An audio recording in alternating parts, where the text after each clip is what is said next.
Trigonometry ratios find करनी है। बस यहाँ पर जो है हमारे पास ट्राइंगल जो है और ट्राइंगल की वैल्यूज जो है वो चेंज कर दी गई है। यहाँ पर देखें अब जो ट्राइंगल दी गई है उसमें इसकी वैल्यूज जो है यहाँ पर मेरे पास है AB 15 और BC मेरे पास 8 है और AC जो है वो 17 है। अगर हम थीटा एंगल के हिसाब से सबसे पहले अगर वर्क करते हैं तो थीटा एंगल के ऑपोजिट साइड देखें, ये मेरे पास क्या होगी परपेंडिकुलर, ये मेरे पास क्या होगी बेस और ये मेरे पास होगी हाइपोटेनियस। तो इसी तरह इसकी जो है जैसे हमने इसका ए पार्ट किया है वैसे ही इसका जो है वो सेकंड पार्ट सोल्व होगा। तो इसका देखें यहाँ पर फर्स्ट पार्ट है साइन थीटा की वैल्यू है परपेंडिकुलर बाय हाइपोटेनियस। तो यहाँ पर जो है हम लिखेंगे परपेंडिकुलर बाय हाइपोटेनियस। तो परपेंडिकुलर मेरे पास क्या है AC और हाइपोटेनियस मेरे पास क्या है AC। तो BC की जो वैल्यू है मेरे पास क्या है 8 और AC की वैल्यू क्या है मेरे पास 17। इस तरह साइन थीटा की जो रेशियो आई है वो क्या है 8/17। इसका नेक्स्ट पार्ट देखें, नेक्स्ट पार्ट है मेरे पास कोस थीटा। ये सब जो है वो एंगल थीटा के हिसाब से इसका वर्क हो रहा है कोस थीटा। यहाँ पर वैल्यू देखें किसके इक्वल होती है base by hypotenuse, base by hypotenuse. तो बेस मेरे पास क्या है AB और AB की जो वैल्यू है वो हमारे पास क्या आती है 15। हाइपोटेनियस देखें मेरे पास वैल्यू है AC की वैल्यू क्या है मेरे पास 17। तो कोस थीटा इक्वल किसके आ गया 15/17 के। इसका नेक्स्ट पार्ट देखें, नेक्स्ट पार्ट है आपका tan थीटा। tan थीटा हमने फाइंड करना है। तो tan थीटा हमें मालूम है कि इक्वल किसके होता है perpendicular by base, perpendicular by base और परपेंडिकुलर हमारे पास यहाँ पर क्या है BC और बेस मेरे पास क्या है AB। तो BC की यहाँ पर मैं वैल्यू पुट कर दूंगी, यहाँ पर BC की वैल्यू मेरे पास आ जाएगी 8 और AB की जो है वो वैल्यू आ जाएगी 15।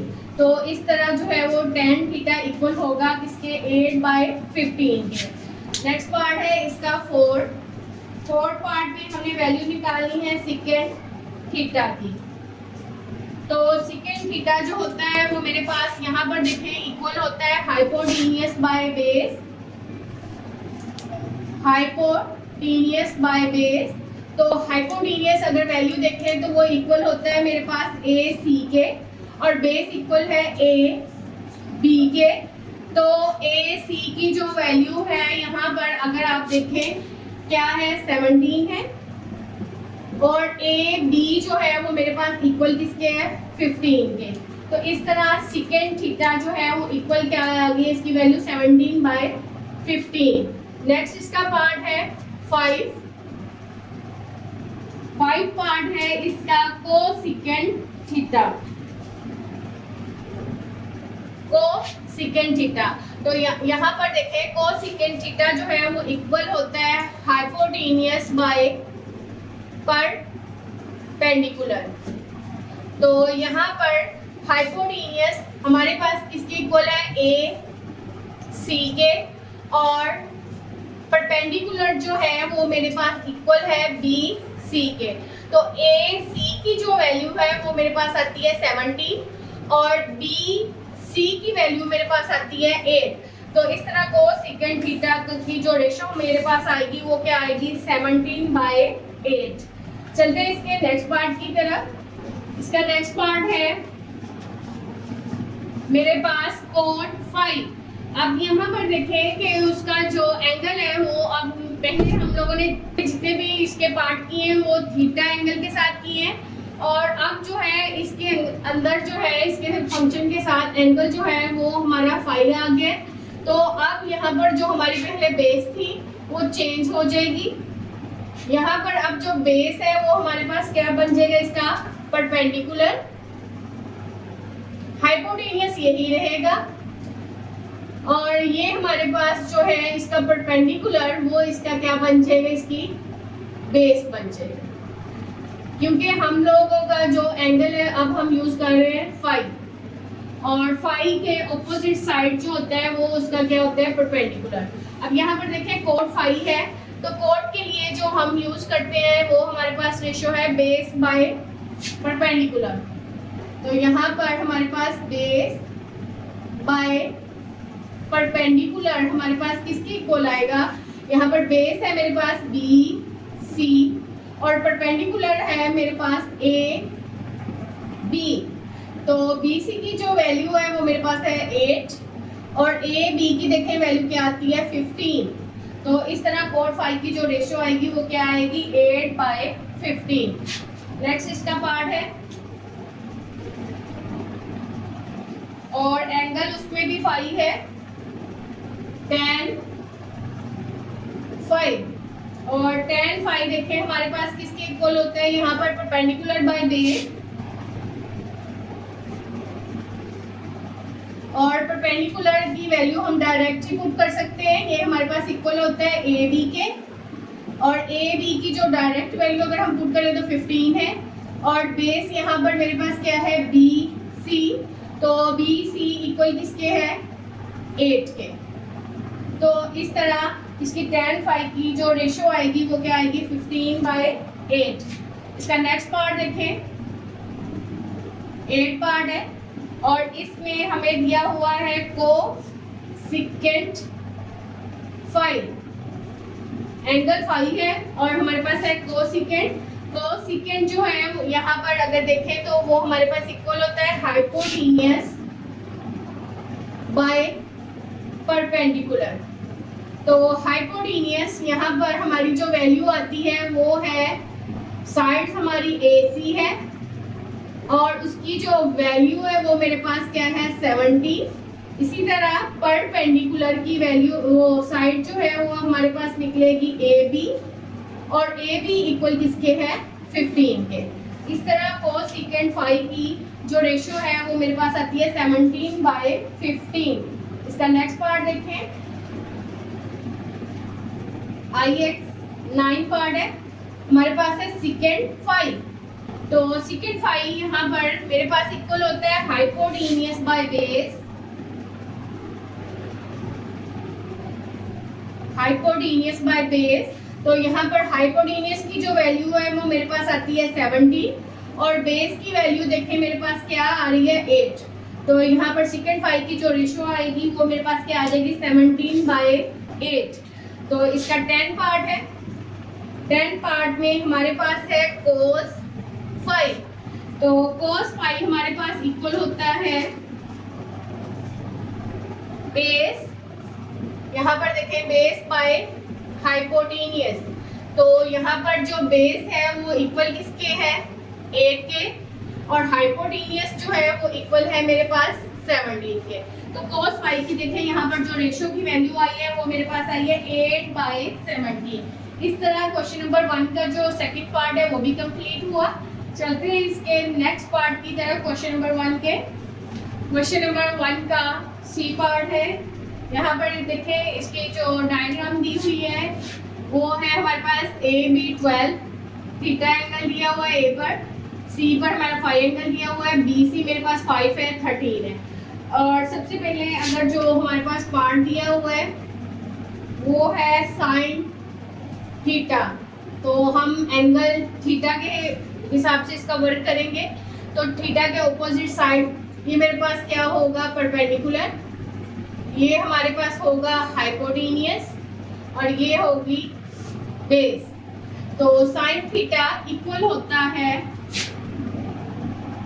Perpendicular by hypotenuse, perpendicular by hypotenuse. तो परपेंडिकुलर की देखें वैल्यू क्या है मेरे पास 5 और हाइपोटेनियस की वैल्यू है मेरे पास 13। तो इस तरह साइन थीटा की जो रेशियो आ जाए। इसी तरह अगला मेरे पास जो दिया हुआ है इसमें फंक्शन कोस थीटा, तो cos थीटा जो है देखें मेरे पास यहाँ पर किसके इक्वल होता है, बेस बाय हाइपोटेन्यूज। तो यहाँ पर मैं साइड नहीं लिख रही इसकी और डायरेक्ट मैं इसके आंसर बता रही हूँ। तो यहाँ पर बेस है ए बी, तो ए बी हमारे पास इक्वल होगा 12 के, और ये हमारे पास जो है ऑपोजिट साइड परपेंडिकुलर के वो मेरे पास क्या आ जाएगी, हाइपोटेन्यूज। हाइपोटेन्यूज क्या है 30। तो इसका नेक्स्ट पार्ट देखें। नेक्स्ट पार्ट में मैंने वैल्यू फाइंड करनी है tan थीटा की। तो tan थीटा हमारे पास परपेंडिकुलर बाय बेस होता है।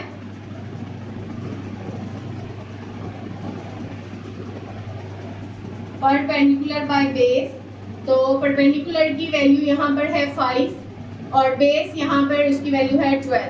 तो इस तरह ये इसका थर्ड पार्ट भी सॉल्व हो गया। नेक्स्ट देखिए इसका फोर्थ पार्ट। तो फोर्थ पार्ट में है सेकेंड थीटा।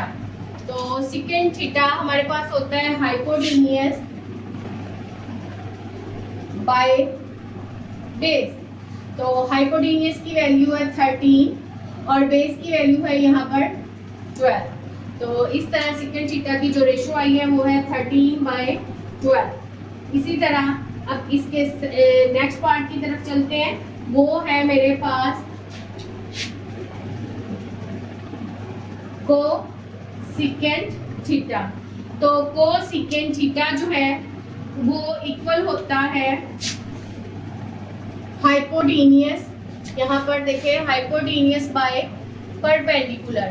तो हाइपोटेन्यूज की वैल्यू यहाँ पर है 13 और ये परपेंडिकुलर है, परपेंडिकुलर की वैल्यू है 5। तो कोसेकेंट थीटा इक्वल आ गया किसके 13/5। 6 पार्ट है इसका कोट 5।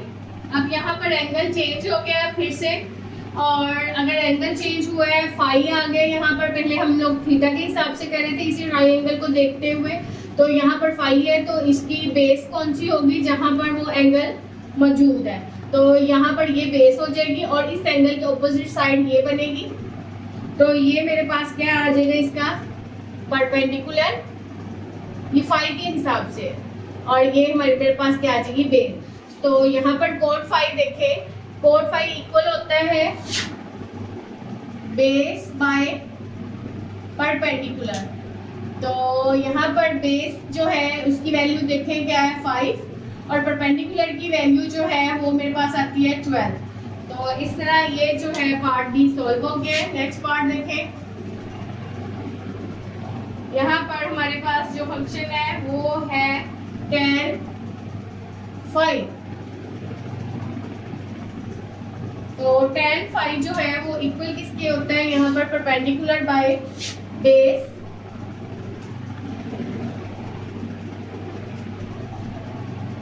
तो परपेंडिकुलर हमारे पास होता है इक्वल ए बी के, साइड है इसकी, और बेस इक्वल होती है बी सी के। तो ए बी की वैल्यू है 12 और बी सी की वैल्यू मेरे पास है 5। तो ये इसकी tan phi की जो है वो रेशो निकल आई है। नेक्स्ट है इसका 8 पार्ट। 8 पार्ट में इसकी जो वैल्यू है वो है कोसेकेंट फाई। कोसेकेंट फाई देखें यहाँ पर मेरे पास इक्वल होता है हाइपोटेन्यूज बाय परपेंडिकुलर।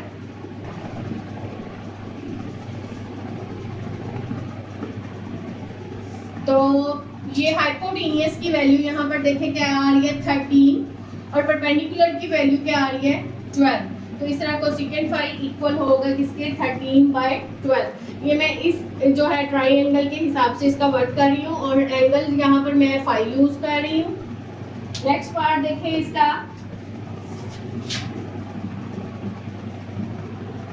इसका सेकेंट फाई। तो सेकेंड हमारे पास इक्वल यहाँ पर देखें हाइपोटेन्यूज बाय बेस के इक्वल होता है। तो हाइपोटेन्यूज की वैल्यू यहाँ पर है 13 और बेस की वैल्यू देखें यहाँ पर क्या आ रही है 5। तो सेकेंड फाई इक्वल किसके होगा 13/5 के। नेक्स्ट इसका पार्ट है 10 पार्ट है इसका कोस 5। तो कोस 5 हमें यहाँ पर देखें मालूम है कि इक्वल होता है बेस बाय हाइपोटेन्यूज। हाइपोटेनियस।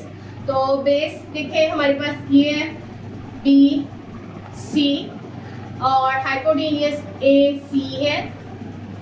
तो बी सी की जो वैल्यू है वो मेरे पास है 5 और हाइपोटेनियस की जो वैल्यू है ए सी की वो क्या है 30। तो इस तरह ये क्वेश्चन नंबर 1 जो है और इसके तीनों के तीनों पार्ट जो है वो कंप्लीट होते हैं। मिलते हैं नेक्स्ट वीडियो में नेक्स्ट क्वेश्चन के साथ। अल्लाह हाफ़िज़।